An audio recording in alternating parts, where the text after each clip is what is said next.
ఇవాళ వక్ఫ్ విషయంలో వాస్తవాలను ఇలా మేము వాస్తవాలను ఇలా ప్రజలకు సామరస్యంగా వాస్తవాలను ఇవాళ మేము ప్రచురించి సమాజానికి చెప్పే ప్రయత్నం చేస్తున్నాం.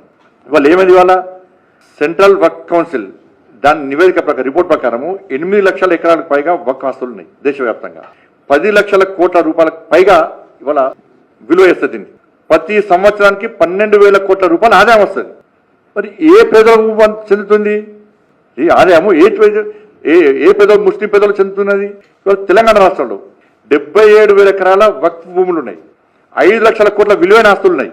ఇవాళ ప్రతి సంవత్సరము 1000 కోట్ల ఆదాయం వస్తుంది దీని ద్వారా రావాలి. ఇవాళ కేవలం 20% మాత్రమే దర్గాలు మసీదులు మాత్రమే ఉన్నాయి, మిగతా ఏడవైనాయి.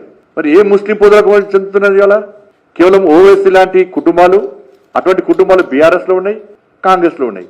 వాళ్లకు మాత్రమే న్యాయం జరుగుతుంది తప్ప ఈ ఆస్తుపాస్తులతోని ఇవాళ ఏ ముస్లిం పేద కుటుంబాలకు ఆస్తులు జరుగుతుంది. ఇవాళ ఇది ఫ్యాక్ట్. ఇది ఇప్పుడు ఎంత ఘోరమైన చట్టం అంటే ఇది.